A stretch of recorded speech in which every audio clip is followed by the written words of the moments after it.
Rahul Gandhi speaking. In this podcast, I want to talk about the students. The student protest has raised some very important questions about our education system and the way the Modi government responds when young people demand accountability.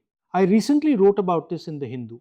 Today, I want to share those thoughts with you and reflect on the violence perpetrated against our students and the government's response thereafter. On the 20th of July 2026, India's young people came together to demand a fair education system and accountability for paper leaks. These young women and men came from every caste, class, region, and religion.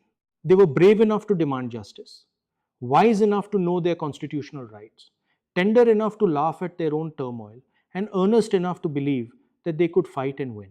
The nation watched the protesters in awe as they sang, danced, laughed, held hands, and stood together.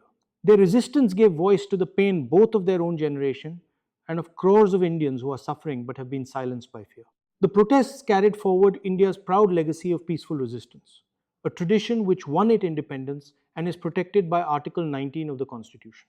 Yet, the government tried to crush the youth's voice with a brutal assault. They were attacked with tear gas shells, beaten with nail studded lathi, and shot with pellet guns. 19-year-old Sahil Locha, whom I met, had hundreds of lead pellets lodged all over his upper body. A pellet struck his eye, likely blinding him.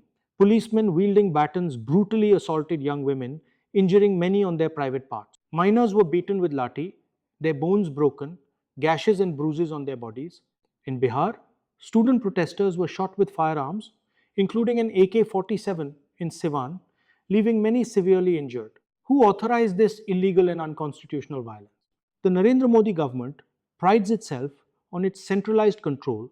Whether it is a mission to Mars or an Olympic medal, it repeatedly trumpets that the credit is due to Prime Minister Narendra Modi and Home Minister Amit Shah. Nothing moves without their approval. The violence happened in the heart of Delhi, barely 500 meters from Parliament. Both the security forces deployed, the Delhi Police and the Rapid Action Force, RAF, report directly to the Home Minister. There are only two possibilities. First, he authorized the attack on the students, in which case he is culpable. Second, he had no idea that it was taking place, which means that he is entirely incompetent. Either way, as Home Minister, what happened on that day is his responsibility and he must resign. Instead, his inaction proves that he approves of the attack on students. He has not ordered any inquiry or even issued a statement. He has refused to come to Parliament, and motions filed daily by the opposition asking for a discussion have been summarily rejected. At the same time, Prime Minister Modi, desperate to protect his image, has activated his propaganda machinery and Godi media. First information reports and detentions of young protesters continue in order to intimidate them. The Bharatiya Janata Party's online trolls threaten young female protesters and their parents, forcing them to issue public apologies. Prime Minister Modi personally made a video forgiving the youth of India for exercising their legitimate right to express themselves. How absurd it is for a Prime Minister to forgive his own people when they are demanding accountability.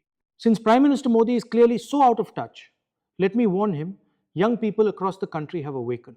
His image is destroyed and can never be rebuilt.